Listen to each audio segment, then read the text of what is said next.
Insérez des en-têtes et des pieds de page différents dans chaque section.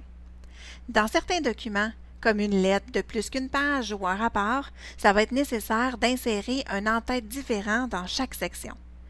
Il faut à ce moment-là supprimer le lien qui lie la section à la section précédente.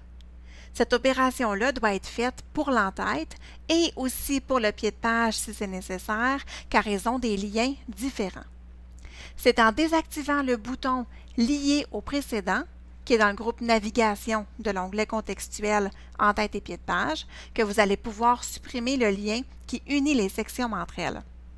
Je vous montre comment faire donc dans cette petite capsule. Alors, je me positionne dans la première section de mon document et ce que je vais faire, en fait, j'ai écrit déjà mon en-tête et je vais la laisser comme ça pour ma première section. Ensuite, ce que je vais faire pour aller à ma section suivante, je vais appuyer sur Suivant pour aller, dans le fond, à mon en-tête suivant. Et remarquez que là, on est à la section 2. Je vais aller à Suivant. Et donc, je suis à ma section 3. Et là, ce que je vais faire pour pouvoir avoir, dans le fond, un en-tête différent, je vais décocher le bouton lié au précédent. Et en le décochant, vous allez voir que l'étiquette identique au précédent va disparaître tout simplement. Alors, je vais décocher comme ça et je vais pouvoir modifier. Donc, je pourrais écrire remplacer du texte en respectant la case. Et voilà. Donc, j'ai écrit ce que je voulais dans mon en-tête pour ma section 3.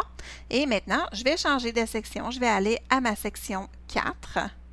Et voilà, donc je le vois ici que je suis dans ma section 4. Donc, l'étiquette me le dit. Encore une fois, c'est lié au précédent. Donc, ma section 4, elle est toujours liée à ma section 3. Alors, pour qu'elle ne soit plus liée et que je puisse avoir mon en-tête différent des autres sections, je vais encore une fois décocher lié au précédent.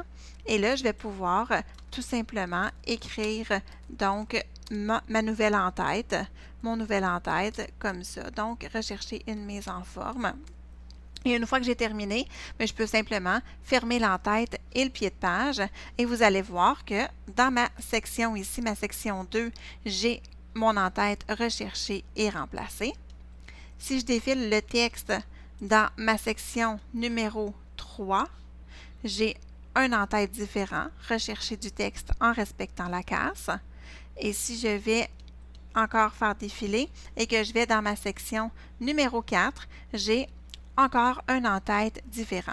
Alors voilà, c'est comme ça donc qu'on peut insérer des en-têtes et des pieds de page différents dans chaque section. Donc, il faut vraiment utiliser le bouton lié au précédent.